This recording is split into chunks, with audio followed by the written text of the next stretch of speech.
Hello बच्चों। पिछले lecture में हमने लिया था व्यक्तिपरक या सब्जेक्टिव अप्रोच। हम ले रहे थे कि कर देने की योग्यता को मापने के दो दृष्टिकोण हैं।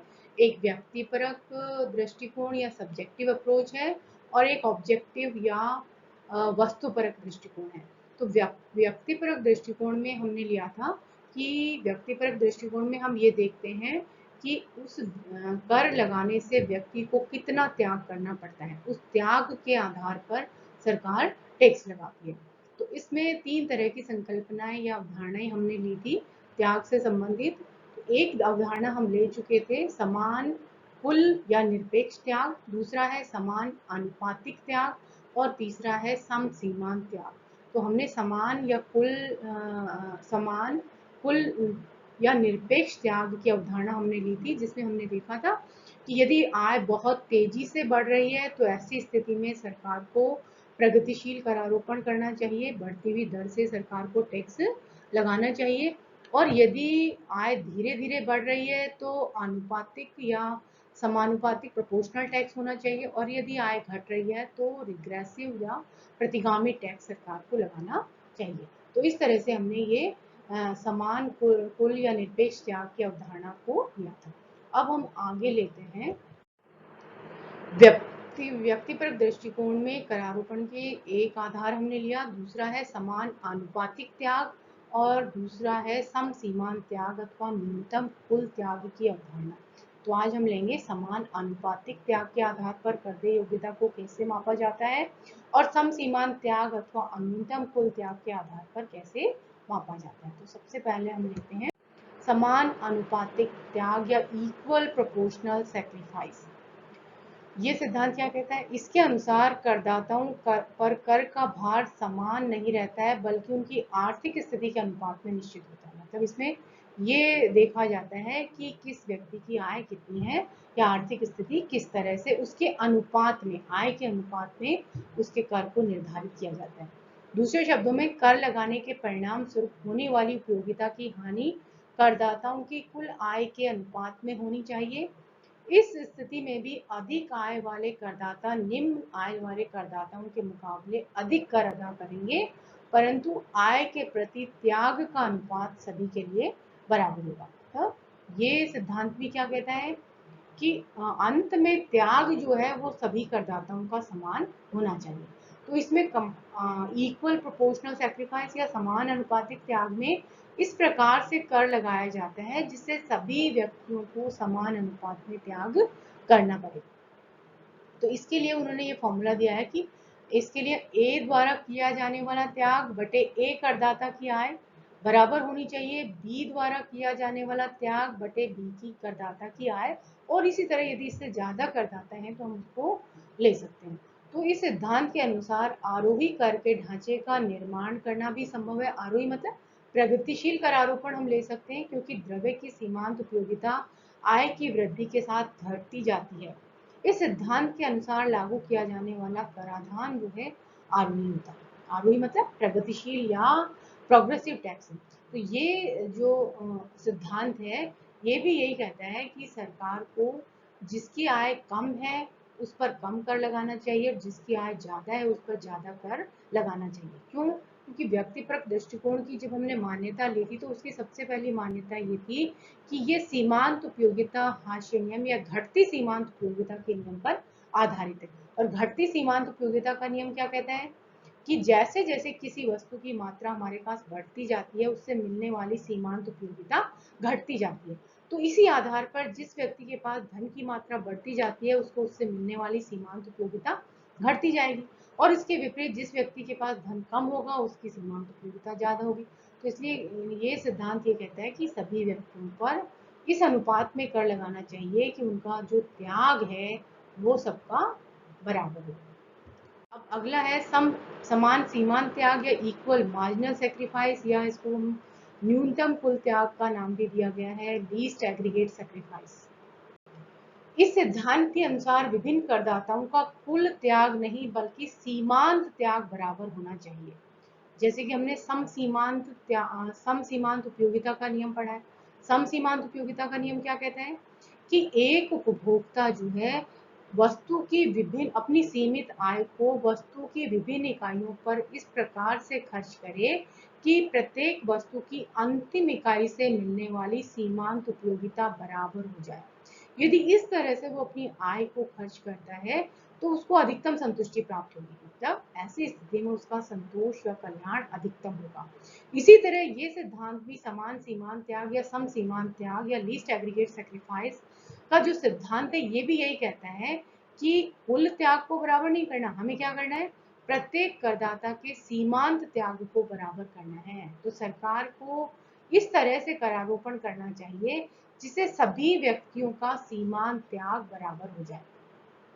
तो इसके संबंध में प्रोफेसर तीगु ने कहा है कि कराधान का ऐसा वितरण जो न्यूनतम समस्त त्याग के सिद्धांत के अनुरूप हो वह हो सकता है जो समाज के सभी सदस्यों द्वारा किए जाने वाले कुल त्याग को नहीं अपितु सीमांत त्याग को बराबर कराए। तो प्रोफेसर तीगु ने भी क्या कहा कि समान न्यायपूर्ण वितरण कब होगा, जिसमें इस तरह की कर प्रणाली को अपनाया जाए जिसे सभी सदस्यों का कुल त्याग समान न होकर उनका जो सीमांत त्याग है वो समान होना चाहिए। यदि ऐसी स्थिति में इस तरह से सरकार कर लगाएगी कि सभी व्यक्तियों का सीमांत त्याग बराबर हो जाए तो जो करारोपण है वो न्यायपूर्ण होगा।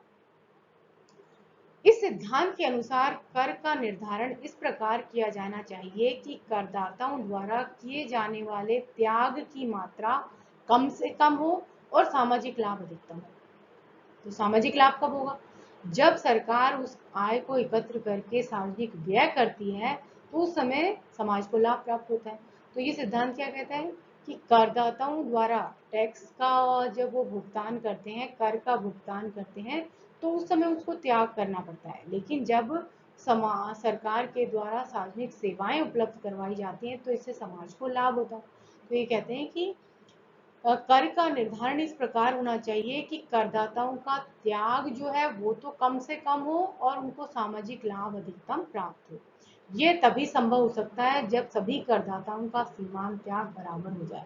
तो इस सिद्धांत के समर्थक कहते हैं कि अधिकतम लाभ तब होगा जब सभी करदाता जो हैं वो कर लगने से उनको जो त्याग होता है, सीमांत त्याग जो है वो उनका बराबर हो जाए। न्यूनतम त्याग अथवा सम सीमांत त्याग का सिद्धांत अत्यधिक आरोही कर ढांचे का निर्माण करता है। अत्यधिक आरोही मतलब न्यूनतम त्याग अथवा सम सीमांत त्याग का सिद्धांत जो है बहुत ज्यादा प्रोग्रेसिव जो है टैक्स सिस्टम को अपनाता है। इसके अंतर्गत न्यूनतम आय स्तर वाले आय वर्ग को कराधान से मुक्त रखा जाता है। और न्यूनतम आय स्तर का मतलब क्या है, जिस ऐसा आय का ऐसा स्तर जिसके अंतर्गत व्यक्ति के जीवन की अनिवार्य आवश्यकताओं पर किया जाने वाला खर्चा शामिल किया जाता है। न्यूनतम स्तर का मतलब आय का वह स्तर जिसके बिना व्यक्ति की जीवन की मूलभूत आवश्यकताएं भी जिसके अभाव में वो पूरा नहीं कर सकता है। तो न्यूनतम त्याग अथवा सम सीमा त्याग का सिद्धांत जो है बहुत ज्यादा प्रोग्रेसिव प्रगतिशील करारोपण को का समर्थन करता है।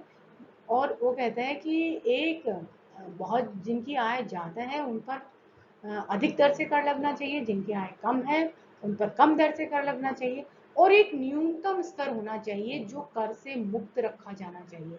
और वो न्यूनतम स्तर आय का वह है जिससे व्यक्ति की जीवन की अनिवार्य आवश्यकताओं को पूरा करने के लिए आवश्यक है, मतलब उस आय के बिना व्यक्ति अपनी मूलभूत आवश्यकताओं को पूरा नहीं कर सकता है।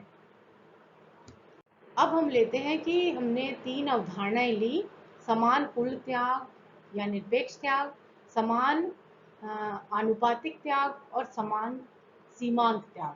तो अर्थशास्त्री कहते हैं कि इन तीनों में से आखिर अच्छी कौन सी है, सबसे श्रेष्ठ कौन सी है। तो इन तीनों अवधारणाओं में से कौन सी अवधारणा श्रेष्ठ है, इसके संबंध में विभिन्न अर्थशास्त्रियों ने अलग अलग विचार दिए। कोई कहता है कि समान अनुपातिक त्याग अच्छा है, किसी ने कहा कि समान कुल त्याग की अवधारणा अच्छी है, कोई कहता है कि सम सीमांत त्याग वाला सिद्धांत अच्छा है। परंतु प्रोफेसर तीगु जो है उससे ज्यादातर अर्थशास्त्री जो है सहमत हैं। उन्होंने कहा कि समान सीमांत त्याग जो है ये वाली जो अवधारणा है, यदि सरकार इस प्रकार से कर लगाए कि सभी व्यक्तियों का सीमांत त्याग जो है वो समान हो जाए तो वो जो करारोपण होगा वो न्यायोचित होगा और सबसे श्रेष्ठ होगा। उसके द्वारा कर लगाने से समाज में आय और धन के वितरण की असमानता कम होगी, लोगों को त्याग कम करना पड़ेगा। तो वो जो समान सीमांत त्याग का जो सिद्धांत है वो सबसे श्रेष्ठ माना। उन्होंने इस सिद्धांत का समर्थन इसलिए किया क्योंकि न्यूनतम समस्त त्याग संपूर्ण समुदाय के समान कल्याण को अधिकतम करने की आवश्यक शर्त है और किसी भी आधुनिक सरकार का यही मुख्य लक्ष्य होता है।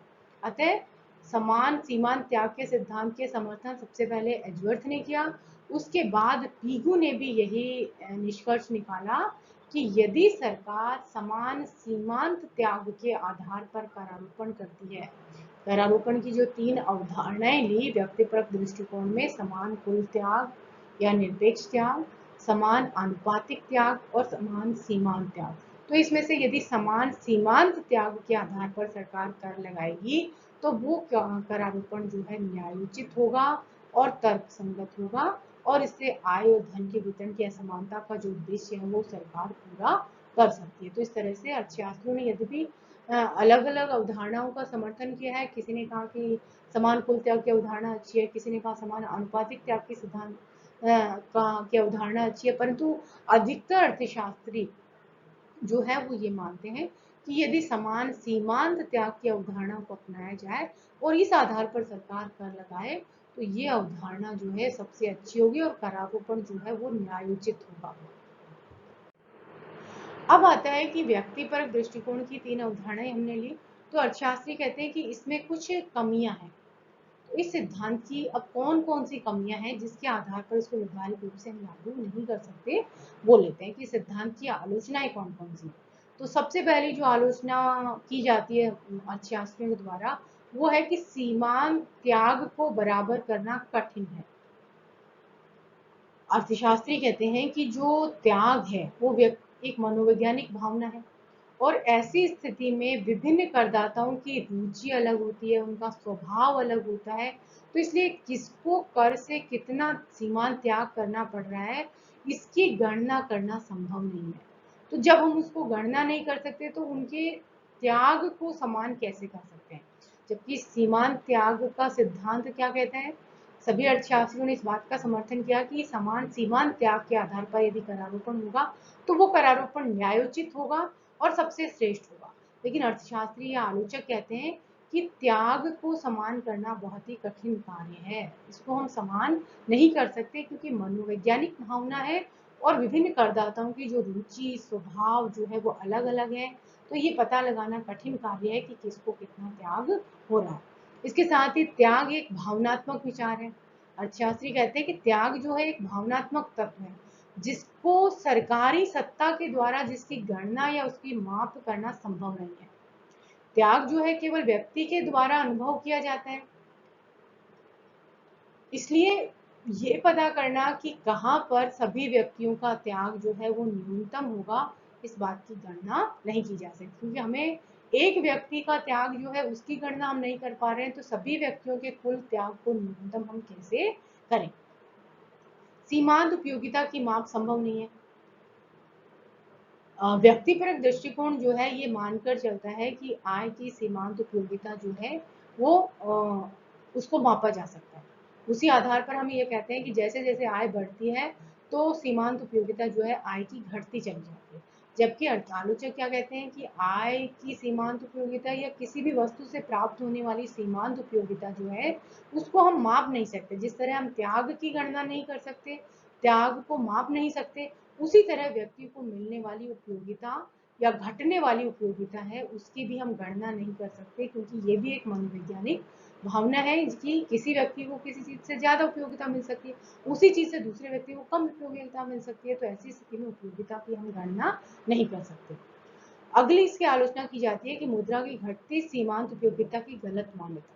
व्यक्तिपरक दृष्टिकोण की एक मान्यता ये है कि मुद्रा की जो सीमांत उपयोगिता है वो घटती हुई होती है, जैसे जैसे आय बढ़ती है उसकी सीमांत उपयोगिता घटती है। परंतु आलोचक कहते हैं कि जब आय बहुत निम्न स्तर पर होती है तो वो मध्यम स्तर तक जब जब आय बढ़ती है, निम्न स्तर से मध्यम स्तर तक जब आय बढ़ती है तो मुद्रा की सीमांत उपयोगिता में कमी आती है।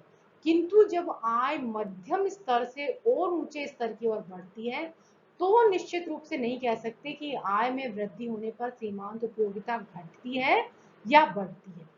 जबकि इस सिद्धांत की व्यक्तिपरक दृष्टिकोण की तो ये मान्यता ही है कि मुद्रा की सीमांत उपयोगिता हमेशा घटती है। जैसे जैसे मुद्रा की मात्रा बढ़ती है उसकी सीमांत उपयोगिता घटती है। तो आलोचक कहते हैं कि यदि अति न्यून स्तर से मध्यम स्तर की ओर आय जा रही है तो सीमांत उपयोगिता उसमें कम होती है, लेकिन मध्यम स्तर से जब ऊंचे आय के स्तर पर जाती है तो उस स्थिति में आय की सीमांत उपयोगिता घटेगी या नहीं घटेगी, इसके बारे में कुछ निश्चित रूप से नहीं कहा जा सकता। तो इस आधार पर इसकी ये मान्यता ही सही नहीं है, इसलिए ये सिद्धांत फिर लागू करना मुश्किल हो जाता है। आय का गलत आधार। इस सिद्धांत के अंतर्गत धन तथा संपत्ति से प्राप्त आय तथा व्यक्तिगत परिश्रम और कठिन श्रम से प्राप्त अर्जित की गई आय में कोई अंतर नहीं किया गया है। अतः ऐसी स्थिति में ये पता लगाना बहुत मुश्किल है कि किस व्यक्ति को कितना त्याग हो रहा है, क्योंकि हमने पहले देखा है कि आय जो है व्यक्ति जो है कई तरीके से अर्जित करता है। कुछ व्यक्ति बहुत परिश्रम और मेहनत से आर्थिक गतिविधियों के आधार पर आय अर्जित करते हैं, कुछ व्यक्ति संपत्ति के आधार पर आय अर्जित करते हैं।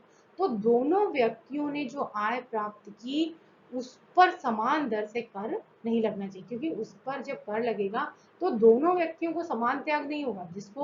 जो अपने कठिन परिश्रम और मेहनत से आय को अर्जित कर रहा है उस पर टैक्स लगेगा तो उसे ज्यादा त्याग करना पड़ेगा उस व्यक्ति की तुलना में जिसको संपत्ति से आय प्राप्त हो रही है। जो व्यक्ति संपत्ति से आय अर्जित करेगा उसने कोई मेहनत नहीं की, उसने कोई परिश्रम नहीं किया, इसलिए उसको त्याग भी कम करना पड़ेगा। तो ऐसी स्थिति में आलोचक कहते हैं कि आय, दोनों तरह की आय समान होते हुए भी उससे होने वाला त्याग जो है वो अलग अलग होगा। जो व्यक्ति परिश्रम से, मेहनत से आय अर्जित कर रहा है उसको ज्यादा त्याग करना पड़ेगा, और जिस व्यक्ति को संपत्ति से आय प्राप्त हो रही है उसको त्याग कम करना पड़ेगा। तो ऐसी स्थिति में समान दर से कर लगाना न्यायोचित नहीं होगा। तो इस तरह से ये इस सिद्धांत की आलोचनाएं की जाती है। तो मुख्य रूप से इसकी जो आलोचना ये है कि ना तो त्याग की हम गणना कर सकते हैं, जबकि ये सिद्धांत केवल त्याग पर आधारित है, चाहे समान कुल त्याग हो, चाहे समान आनुपातिक त्याग हो, चाहे समान सीमांत त्याग हो। जबकि आलोचक कहते हैं कि त्याग जो है एक मनोवैज्ञानिक भावना है जिसकी हम गणना नहीं कर सकते। इसी आधार पर सीमांत उपयोगिता जो है उसकी भी गणना नहीं कर सकते। तो इस तरह से ये सिद्धांत जो है इसमें कुछ कमियां पाई जाती हैं, परंतु निष्कर्ष रूप में कहा जा सकता है कि कर अदा करने की सामर्थ्य को मापने के लिए व्यक्तिपरक दृष्टिकोण जो है एक उपयोगी अवधारणा ही नहीं है बल्कि एक आदर्श भी है। इसलिए इस आधार पर सरकार जो है वो करारोपण यदि करती है तो वो न्यायोचित होगा।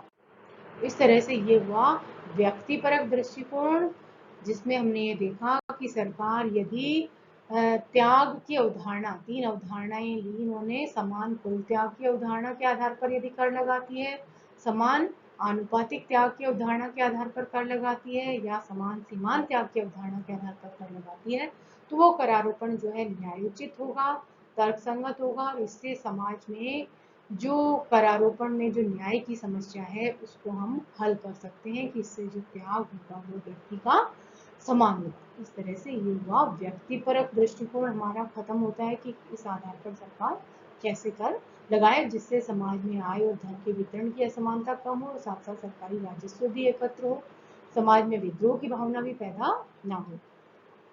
तो ये खत्म हुआ हमारा व्यक्तिपरक दृष्टिकोण। Thank you.